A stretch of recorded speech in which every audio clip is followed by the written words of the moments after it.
Ragnhildur Jonsdottir is a famous elf seer. Just how famous was underlined by a call she accepted on her cell phone as we walked.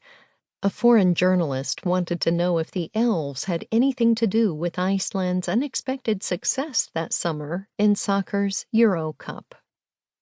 Instead, we photographed lava crags and stacks and pillars, pillows of silver-green moss, caves and clefts and individual lichen-splashed rocks. It was by turns warm and sunny and cloudy and cool, a fine summer's day. The breeze was light, just enough to keep the gnats at bay. The land smelled of peat with the hints of salt and sea. We wandered about, pointing out plants. I didn't keep a list, but 2 hours later, back at my hotel when I wrote up my recollections, I remembered blueberry, crowberry, stone bramble, violet, dandelion, mountain avens, buttercup, butterwort, wood geranium, wild thyme, willow shrubs with pale fluffy catkins, and several kinds of grass, including sheep sorrel, which we tasted. It was as sour as limes. Elves' cup moss was the only sign of elves I saw. We listened to the wind sighing in the knee-high willows and the incessant cries of seabirds. Black-backed gulls barking, "Now, now, now!" and Arctic terns, many terns with their piercing "Kriya" cries. It was the terns' nesting season, so we'd wandered away from the bay where the birds lay their eggs on beach stones and black sand. Once Ragnhildur waved me down to ground level to watch a wet black slug fatter than my thumb with a mouth like an anus. Ragnhildur is a grandmother with grandmotherly long silver hair. She wore a long silk scarf in a bright tie-dye pattern, a blue jacket, a leopard print shirt, blue jeans, and sturdy black sandals. Her eyeglasses had gray-blue frames.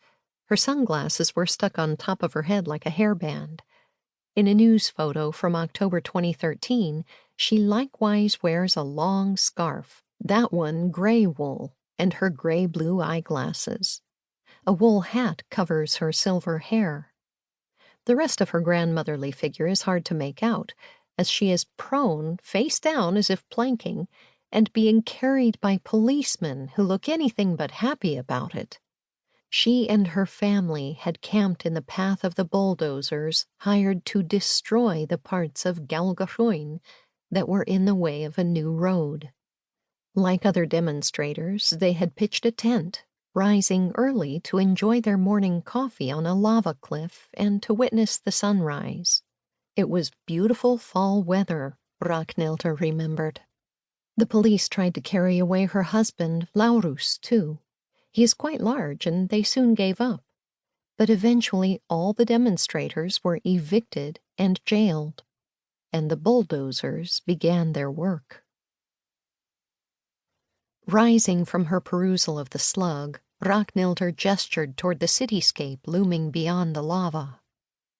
Near that edge of Gjallarhorn, from 1945 through the 1960s, she informed me, Johannes Kjarval liked to come and paint in plein air, or even in pouring rain, which splashed his canvases in ways he liked. Kjarval's Cliffs, the formations are now called. I have seen several paintings in Reykjavik's Kjarval Museum titled From Gjallarhorn. Internationally, Kjarval is Iceland's best-known painter. In The Idea of North, Peter Davidson calls his art an art of slowness, of unhurried meditation on northern place, adding, he is absolute master of minute and exquisite gradations of gray. Kjarval left his paint cans in a lava cave nearby. When a house was built beside the cliffs, the cave was cleaned out.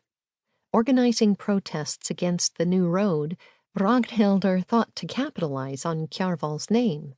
She called in artists to protect Kjarval's cliffs. They held a paint-in, like a city.